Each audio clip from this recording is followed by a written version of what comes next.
Today, we're going to talk about the second most misunderstood financial concept in the world. Yes, the second most, not the first. We're not there yet. The second most. Now, this financial concept is misunderstood because it's so easy to grasp. Every person who gets into personal finance quickly learns about it, and then they feel like they've mastered it. But unfortunately, this financial concept isn't one you test out until things get bad. This isn't like paying off debt or seeing a stock portfolio grow. These two concepts you can see in action and you feel good about yourself. The misunderstood concept that I'm going to talk about isn't tested until things get awful. And at that moment, you find out whether you know it or not. It's a lot like going on a hike after reading about how to handle an aggressive bear. In theory, you've read the book and you know what to do, but in practice, you cut a corner, you skimmed a little too quickly, and the end result is that bear gets a new toy. The concept we're going to be talking about is the emergency fund. Now, wait, don't go anywhere. The emergency fund isn't boring. I get it. It comes up all the time.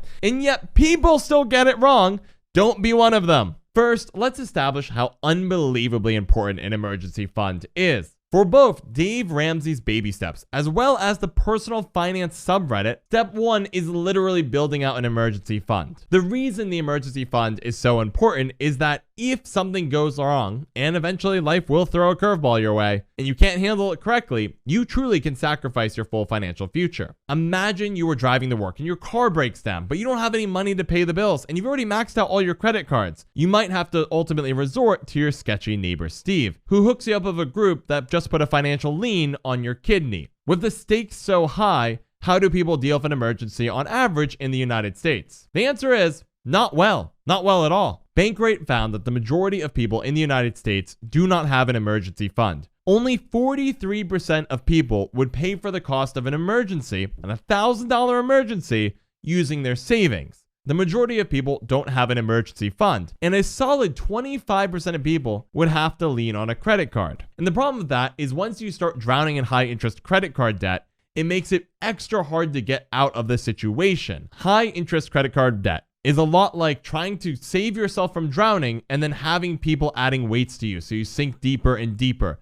The struggle is very difficult, and eventually so much weight is added, you're just going to drown. That's not a pleasant way to go. When you realize an emergency fund keeps you out of high interest credit card debt, you feel great about it. I would argue it's the best investment you'll ever make. It is incredible. Being able to avoid 20% interest rate is pure money. It's printing money. It's a straight up money printer, the closest you're ever going to get. However, this is the point where the misunderstandings begin, where people don't know how to handle an emergency fund, because an emergency fund is the best investment you'll ever make. It also is not an investment. An emergency fund is self-insurance. Insurance is always a losing game. You will, on average, lose money with every insurance policy you have. It's how insurance companies make money. They know that sometimes they have to pay out big to people, but on aggregate, they will be taking in more money than they're paying out. Once you realize that, you might be tempted to give up your insurance policies because on average, you're going to lose. And I see the logic there, but that's a lot like saying,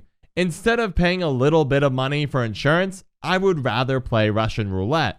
You will win on average. You won't be the one to pull the trigger with the bullet in it. But if you lose at Russian roulette, you lose big. So how does an emergency fund work now that you understand it's self-insurance? Your goal is to get about 3 to 6 months of your necessary expenses set aside in a very safe place. We're talking a savings account, a checking account, or a money market account. The reason you want multiple months set aside is because the most common emergency people will face is losing their job. The highest chance of you losing your job is during a recession, which is also the worst time to lose your job. The labor market is usually pretty loose. Thereby, it might take half a year to find new work. During that half a year, you don't want to starve to death, become homeless, die horrifically on the streets, etc. So you need some money to draw from. The moment you get the emergency resolved, you have to refill the emergency fund as fast as possible. That's how emergency funds work. You do not want to deal with an emergency, forget to refund it, and then not have an appropriate emergency fund later on when you lose your job again. Twice in a year? What a drag. An emergency fund is about buying time. And importantly, the amount of time you need to buy might differ from the amount of time I need to buy. For example, somebody in a very stable job with no dependents might be totally fine with a 3-month emergency fund. Somebody with a lot of dependents in a shaky job situation might want to set aside even more money than just 3 months. It's one thing if you end up on the street. It's another thing if you end up on the street